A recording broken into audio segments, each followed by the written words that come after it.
Peace negotiations, according to the consortium's infinite wisdom and occasional cruel humour, should apparently take place in what amounted to a glorified tin can floating in the void. Harmony 7 Station represented the pinnacle of neutral ground architecture, which is to say, it was aggressively beige and smelled faintly of recycled air and diplomatic disappointment. Captain Beatrice Hawthorne stood at the observation deck, watching 3 of the galaxy's most militaristic species attempt to squeeze their armoured bulk through doorways clearly designed by someone with a more optimistic view of interspecies cooperation. Her own reflection in the viewport showed a woman in what could generously be called a uniform, though it bore more resemblance to business casual wear that had given up on life. The fabric appeared to be some sort of synthetic blend that wouldn't look out of place in a corporate boardroom circa 2015-0. Soft, flexible, and about as intimidating as a particularly stern memo. Commander Yexhai of the Nexari Crystalline Empire made his entrance with all the subtlety of a geological event. His exoskeleton gleamed with embedded crystal matrices that could supposedly deflect plasma fire, though B suspected they were more for show than substance.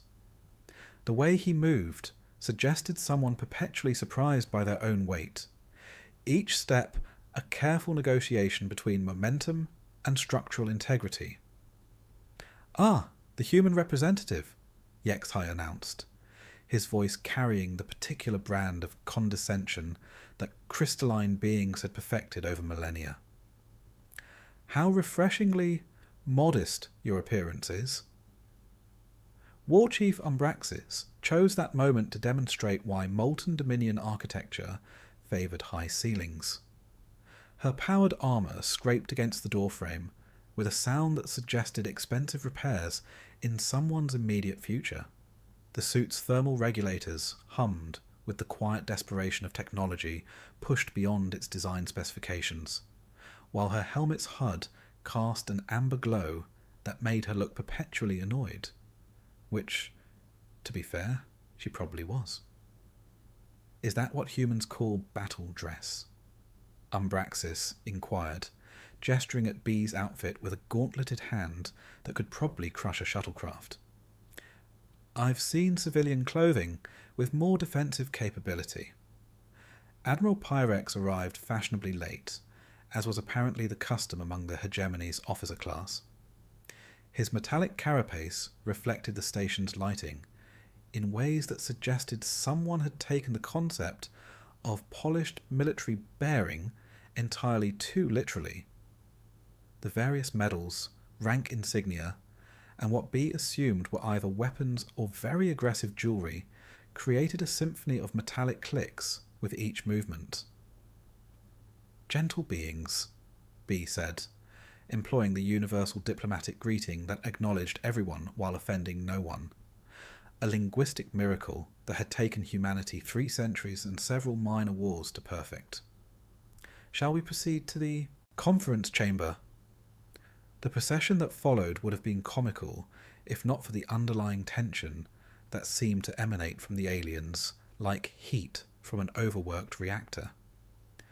They moved with the ponderous dignity of beings accustomed to being the most dangerous entities in any given room, their armour systems providing a constant low-level hum of active defences, environmental controls, and what B suspected were several different types of threat assessment software. The conference chamber itself represented peak neutral design philosophy, uncomfortable for everyone equally. The table was a masterpiece of diplomatic engineering, designed to accommodate various alien physiologies while ensuring no one could claim seating advantages. The chairs were adjustable in 17 different dimensions, which meant they were perfectly uncomfortable in 18. "Before we begin," Yexhai said, settling into his seat with a sound of stressed polymer, "I feel compelled to address the elephant in the room." He paused, apparently pleased with his grasp of human idioms. Your species' apparent lack of personal protection technology. Umbraxis leaned forward, her arm as servos whining in protest. We've reviewed your military specifications. Your soldiers wear fabric. Fabric? She pronounced the word like it personally offended her ancestors. Fascinating anthropological study, Pyrex added, his tone suggesting the kind of academic interest typically reserved for extinct civilizations. How did humanity survive its own violent tendencies without proper defensive systems? Bee smiled, a particular smile that diplomatic training had beaten into her over years of representing humanity to species who considered thermonuclear weapons quaint. We're resourceful. Resourceful? Yexhai repeated, his crystalline features managing to convey skepticism, despite their fundamental inability to change expression. Yes, we've heard about human resourcefulness, using kinetic projectiles when energy weapons exist, employing chemical explosives in the age of antimatter, and now this. He gestured at her uniform, cloth. The negotiations that followed demonstrated why the universe had trust issues with peaceful solutions. Trade routes were discussed with the passion of beings who viewed commerce as merely warfare by other means. Territorial boundaries were debated with the enthusiasm of cartographers planning their next conquest. Resource allocation became a thinly veiled argument about who could build the biggest weapons first. Through it all, Bee maintained her diplomatic composure while enduring a steady stream of commentary about human inferiority. Their technology was primitive. Their defensive capabilities were laughable. Their entire species represented a curious example of evolutionary survival through pure luck rather than actual capability. Perhaps, Umbraxis suggested during a particularly heated exchange about mining rights, humanity should consider upgrading their personal protection systems. We have several designs that might be suitable for your physiology. That's very generous, Bee replied, but we're quite satisfied with our current arrangements. The three aliens exchanged glances that somehow conveyed volumes about human stubbornness and the futility of helping those who refused to help themselves. Their armour systems hummed with what might have been electronic sighs. It was precisely at that moment, when diplomatic tension had reached the perfect balance between productive negotiation and outright hostility, that Harmony 7's security systems decided to contribute their own perspective to the proceedings. The alarm that cut through the conference chamber carried the particular urgency that suggested someone's day was about to become significantly more complicated. Emergency lighting bathed the room in angry red illumination, while automated voices began announcing information that no one particularly wanted to hear. Security breach in sectors 7 through 12. Unknown vessels have breached station perimeter. All personnel report to designated safe zones immediately. Bee looked at her fellow negotiators, noting how their various armour systems had immediately shifted into combat readiness mode. Status lights flickered across their protective gear like Christmas decorations designed by someone with serious authority issues. Well, she said, standing with the casual grace of someone whose day had just become infinitely more interesting, I suppose we'll need to postpone these discussions. Outside the viewport, space had suddenly become much more crowded with ships that definitely hadn't been there when the negotiations began. Ships that moved with the predatory efficiency of beings who viewed diplomacy as something that happened to other people. The universe, it seemed, had decided that peace talks were overrated. Part 2. When diplomacy dies, chaos, as it turned out, had a particular sound.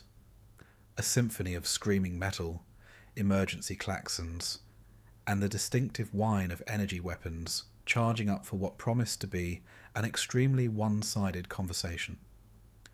The Void Reapers had arrived with all the diplomatic subtlety of a supernova, and their opening statement involved several hull breaches that turned portions of Harmony 7 into impromptu airlocks. Station Administrator Helios's voice crackled through the communication system with the strained composure of someone whose insurance premiums had just become theoretically infinite. All diplomatic personnel to emergency bunkers immediately. Repeat, this is not a drill, though frankly our drills never involved this much actual shooting. Commander Yexhai responded to the crisis with the decisive leadership that had made the Nexari Empire famous for their tactical prowess and their ability to overthink simple problems. His crystalline exoskeleton began cycling through various defensive configurations while he stood perfectly still, apparently waiting for his armor's threat assessment software to finish calculating the optimal response to being attacked by pirates. Fascinating tactical approach, he announced to no one in particular. Breach multiple sectors simultaneously to divide defensive resources. Crude but effective. War Chief Umbraxis had already activated her suit's combat protocols, which involved enough status lights and warning sounds to suggest her armour was having some sort of electronic seizure. The thermal regulators kicked into overdrive, bathing the immediate area in waves of heat that made the emergency lighting seem almost pleasant by comparison. "Move!" she bellowed, though her own movement resembled that of someone attempting to run while wearing a small spacecraft. These corridors weren't designed for tactical withdrawal. Admiral Pyrex's response was characteristically methodical. His metallic carapace began extending additional armor plating while internal systems ran diagnostics that produced a steady stream of beeps, clicks, and electronic confirmations. The process would have been impressive if it hadn't taken approximately 3 times longer than the current crisis seemed willing to allow. "My suit requires 47 seconds to achieve full combat readiness," he announced, with the calm precision of someone reading a technical manual. "I suggest we find adequate cover for the interim period." B watched this display of advanced alien military technology with the detached interest of someone whose afternoon had just taken an unexpected turn toward violence. While her companion's armor systems hummed, whirred, and generally made the sounds of technology working very hard to justify its existence, she began the considerably simpler process of unzipping her uniform jacket. "Human," Yexhai called over the steadily increasing cacophony of approaching combat. "This is hardly the time for clothing adjustments. We need to reach the bunkers before—" His words died as B's jacket fell away, revealing something that made the emergency lighting seem suddenly inadequate. Beneath the innocuous fabric was what appeared to be a second skin of metallic material that caught and reflected light in ways that suggested properties beyond mere aesthetics. The surface rippled with patterns that seemed to shift and change as she moved, like liquid mercury given structure and purpose. "What in the name of—" Umbraxis began, but her observation was interrupted by the distinctive sound of hull plating being introduced to high-energy weapons at close range. The first wave of Void Reapers came through the breach in Sector 9 with the professional efficiency of beings who made their living turning other people's property into rapidly expanding clouds of debris. Their leader, a scarred veteran whose cybernetic implants suggested someone who'd learned warfare through direct and painful experience, surveyed the conference level with obvious satisfaction. "Consortium delegates," he announced through his suit's external speakers. "How delightfully predictable. Heavy armour, slow movement, and probably enough ransom value to fund our next 3 raids." His gaze fell on B, and his expression shifted to something between amusement and contempt. "And 1 human in pyjamas. This day just keeps getting better." The pirate raised his plasma rifle, a weapon that could turn standard personal armour into an interesting light show followed by a brief scream, and targeted the obviously defenceless human diplomat. His companions spread out with practiced precision, their own weapons trained on the heavily armoured aliens, who were still apparently waiting for their defensive systems to finish their startup procedures. "Nothing personal," the pirate leader said, "but you're about to learn why soft targets should stay home." B stepped forward with casual grace, her movements completely at odds with someone facing imminent disintegration. The metallic material beneath her discarded jacket seemed to respond to her motion, flowing and shifting like a living thing. What had appeared to be simple underlayer clothing began revealing itself as something considerably more sophisticated.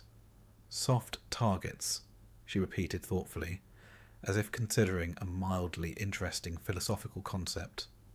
"Yes, I suppose we are." The plasma bolt that followed would have been sufficient to reduce standard personal armour to constituent atoms. Instead, it struck B's chest and simply stopped. The energy dissipated across her surface in a cascade of light that made her appear to briefly glow like a star given human form.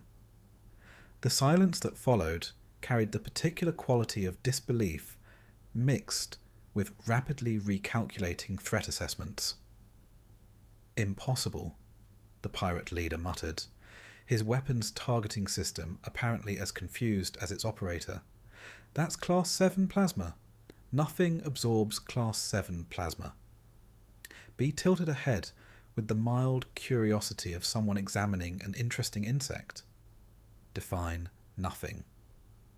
The second volley came from multiple directions simultaneously, a coordinated assault that would have turned the conference chamber into a memorial site requiring industrial cleaning equipment. Instead, it transformed B into something resembling a living aurora, energy crackling across her form in patterns that seemed to dance with their own intelligence. When the light faded, she remained standing exactly where she'd been, though the floor around her feet showed signs of thermal stress from energy that had apparently been redirected downward through her body. "Gentlemen," she said to the pirates, her voice carrying the same diplomatic pleasantness she'd used during trade negotiations, "I believe we need to discuss your approach to conflict resolution." Behind her, the 3 alien delegates stood frozen in various states of armoured readiness, their defensive systems still cycling through startup procedures while watching a Iki, human in her underwear, casually absorb enough energy to power a small city. "By the void," Yexhai whispered, his crystalline features somehow managing to convey shock despite their structural limitations. "What are you?" B glanced back at him with a smile that suggested the question might have a more complicated answer than expected. "Diplomatic personnel, as advertised." The pirate leader's weapon whined as it attempted to charge for another shot, though his hands had developed a noticeable tremor. "What kind of armour is that?" "Armour?" B considered this classification with apparent amusement. "That's one way to describe it."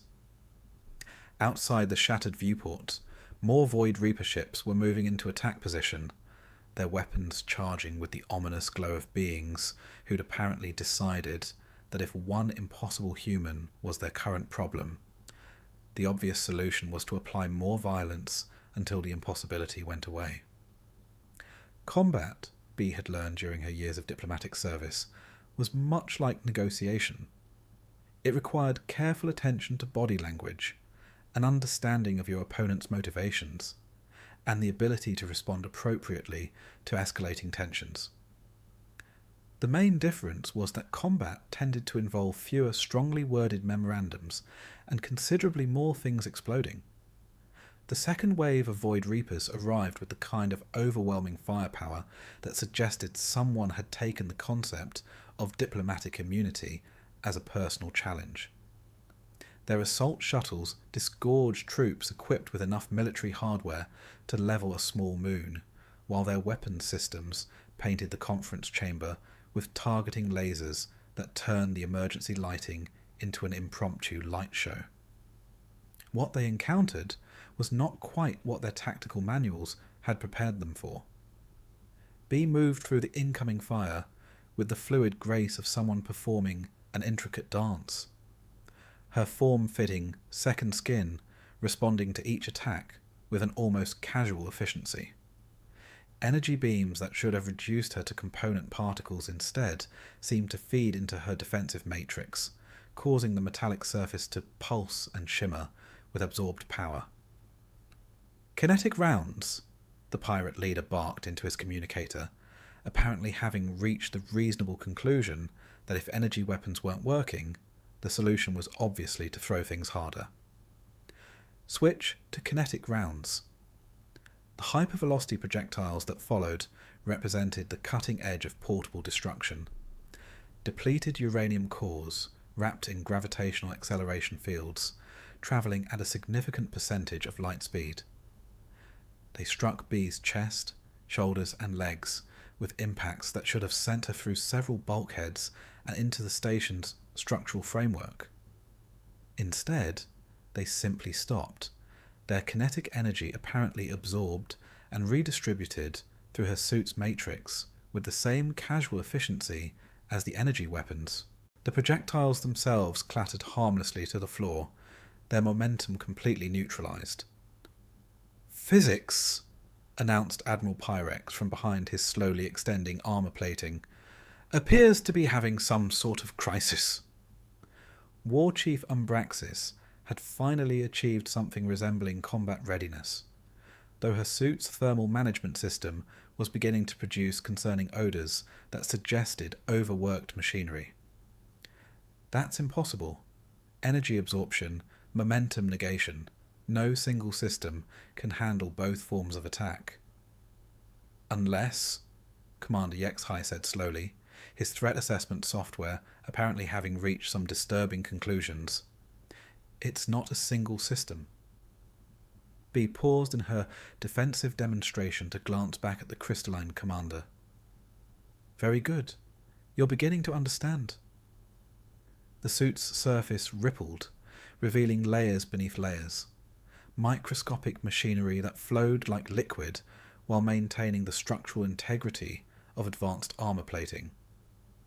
What had appeared to be simple metallic coating was revealed as something considerably more sophisticated. A network of adaptive systems that responded to threats by becoming exactly what was needed to counter them. "Adaptive warfare technology," she explained, her tone carrying the same educational patience she'd used during the trade negotiations. "Energy weapons feed our power systems. Kinetic attacks get redistributed through the structural matrix. Environmental hazards trigger appropriate countermeasures. It's really quite elegant." A pirate with more courage than sense decided to test the limits of this adaptation by producing what appeared to be a small antimatter charge. The resulting explosion turned a significant portion of the conference chamber into an interesting study in rapid decompression physics. When the smoke cleared, B stood in the centre of a crater that had previously been expensive flooring, her suit now displaying a complex pattern of energy channels that pulsed with contained antimatter reactions. The excess energy was being fed into her suit's systems, while the structural damage around her feet suggested the blast had been redirected downward through her body and into the station's framework. "Antimatter," she noted with mild interest. "Haven't seen that in a diplomatic context before."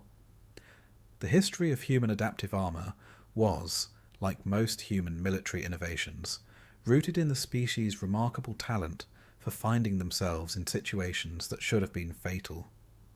Centuries of warfare had taught humanity a simple lesson.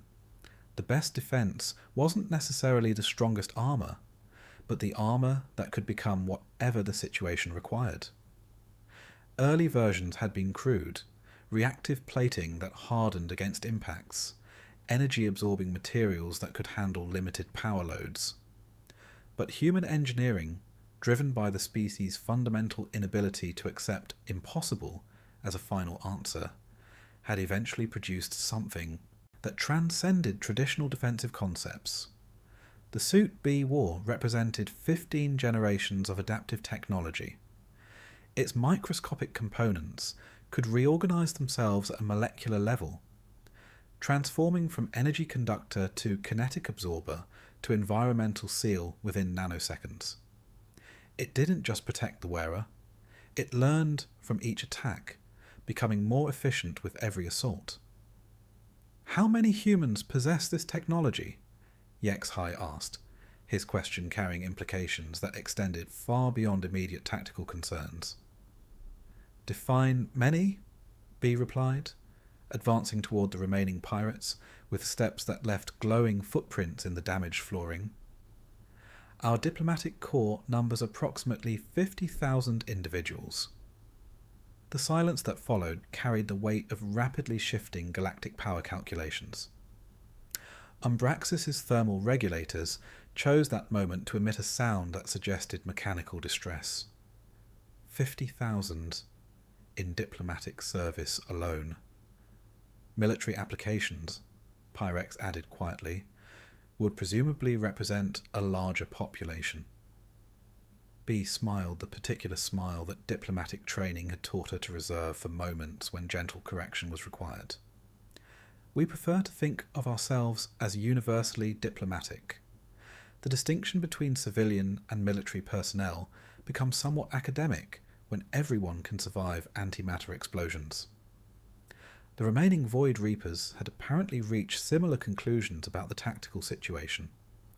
Their retreat was conducted with the professional efficiency of beings who'd suddenly realized they were dramatically outclassed by someone they had initially dismissed as a soft target. "This changes everything," the pirate leader muttered into his communicator as his team fell back toward their breached entry point. "Command needs to know. Humans aren't what we thought they were. None of us are what we appear to be," B called after them pleasantly. "That's rather the point of diplomacy."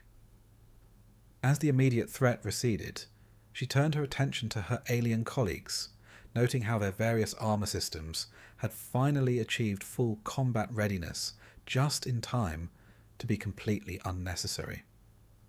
"Shall we continue our trade negotiations?" she suggested. "I believe we were discussing mining rights before we were interrupted." Pride, it seemed, was the Void Reapers' primary tactical doctrine. Their leader emerged from retreat with desperate determination that suggested someone whose professional reputation was rapidly approaching theoretical status.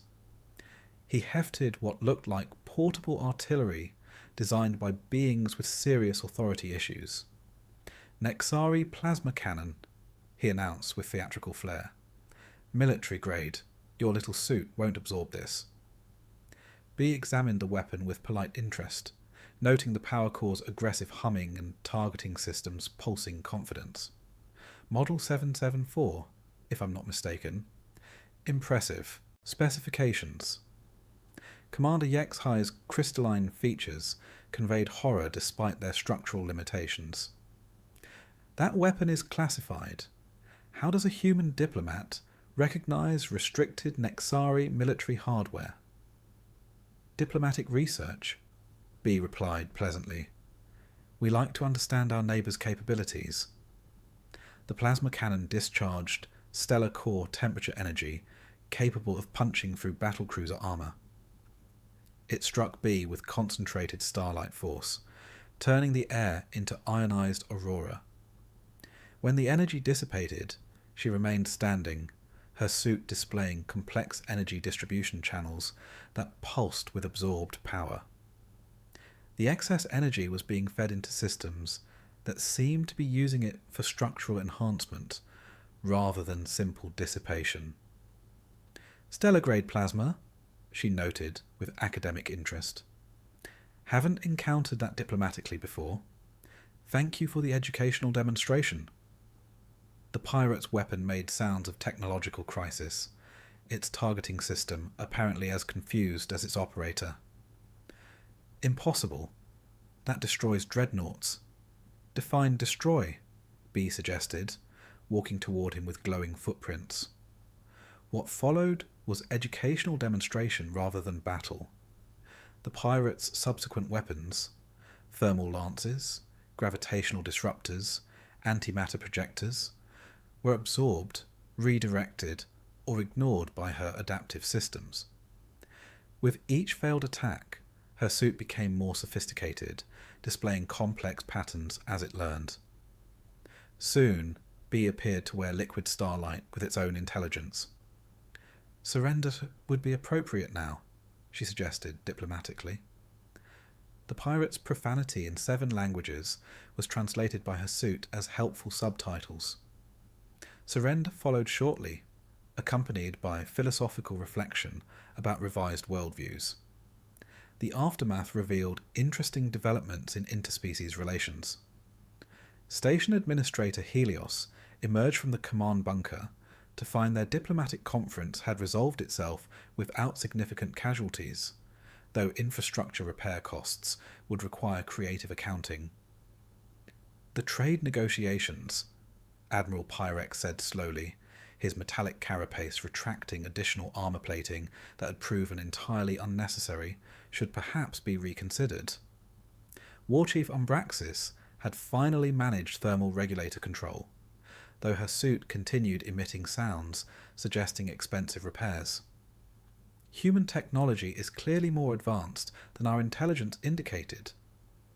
"Intelligence assessments," B replied, beginning to zip her uniform jacket back over the adaptive armour, "can be surprisingly subjective." Commander Yexhai's threat assessment software had apparently given up trying to categorize the human diplomat, settling instead for a general classification of unknown but probably dangerous. "How long has humanity possessed this technology?" "Long enough to deploy it diplomatically," B said, her tone carrying implications that extended well beyond immediate tactical concerns. "We've found that appearing harmless encourages more honest negotiations." The aftermath of the pirate attack revealed several interesting developments in interspecies relations. Station Administrator Helios emerged from the command bunker to find their diplomatic conference had somehow resolved itself without significant casualties, though the infrastructure repair costs would require creative accounting. Security Chief Axiom arrived with a full tactical response team, only to discover that the crisis had been handled by someone whose official job description included facilitating peaceful commerce and maintaining positive interspecies relations. "The Consortium Council," Yexhai said carefully, "will want a full report on human defensive capabilities." "Of course," B agreed pleasantly, "though I should mention that our defensive technology represents only a small portion of our overall capabilities. We've always believed in proportional response." The trade negotiations resumed with different atmosphere. Mining rights became collaborative ventures. Territorial boundaries shifted to mutual defence. Resource allocation transformed to cooperative development. Human participation in consortium military exercises might benefit all parties, Umbraxis suggested. "We'd be happy to contribute," B replied, "though we should start with basic defensive demonstrations. Our offensive capabilities make people nervous." "More nervous than surviving antimatter explosions?" Admiral Pyrex asked. "Considerably more nervous, yes." Final agreements established humanity not as junior partner, but as protective elder sibling whose apparent weakness masked power-redefining capabilities. Trade routes received human escorts. Disputed territories gained human mediation. Resource conflicts found human-facilitated resolution. As alien delegates prepared to depart, each carrying reports that would fundamentally alter their species' relationship with humanity, B stood at the observation deck. Her reflection showed a woman in soft fabric uniform. Harmless, unassuming, diplomatic. Somewhere in the void, other species were learning that humanity's greatest weapon wasn't advanced technology, but appearing completely harmless while being absolutely lethal.